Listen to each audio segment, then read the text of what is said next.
Thank you, Chairman. This is my third term on the Oversight Committee. We've been talking about illegal immigration and oversight the entire time. I remember we had a group of this committee that went down to the El Paso section of the border.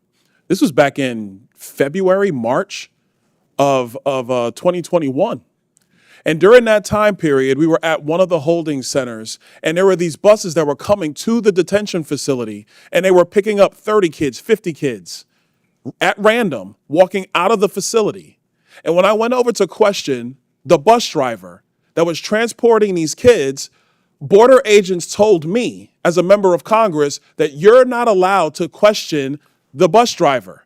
And of course, people knowing me, I didn't take no for an answer, and I repeated the question. And I was told that this bus of children was leaving El Paso and going to San Diego.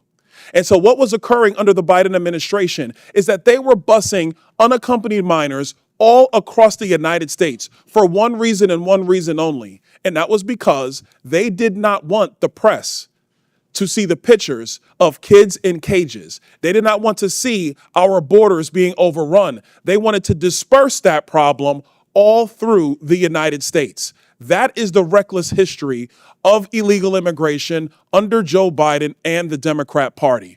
Mayor Johnston of Denver, yes, you lamented earlier that there were 10 to 11 buses coming per day to your city. Did you ever talk to Joe Biden about why this was happening to your community?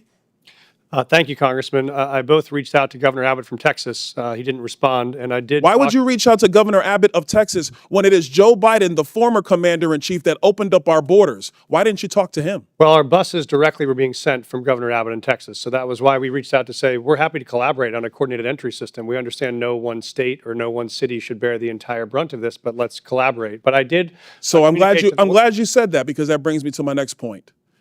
Governor Abbott and Governor DeSantis, when they started moving illegal aliens out of their states who were bearing the brunt of what Joe Biden and Kamala Harris were doing, and they've sent them to Denver, they sent them to Chicago, they sent them to New York, they sent them to Martha's Vineyard. The reason why they did that is because you four could hide behind the realities of illegal immigration on border towns all through our country and on cities and states who did not want to see illegal immigration, but did not have the political representation to go to the White House. And only when it showed up on your doorstep did you get upset. Mayor Johnston, coming back to you, how much did your city spend on illegal immigration? Do you have a round number?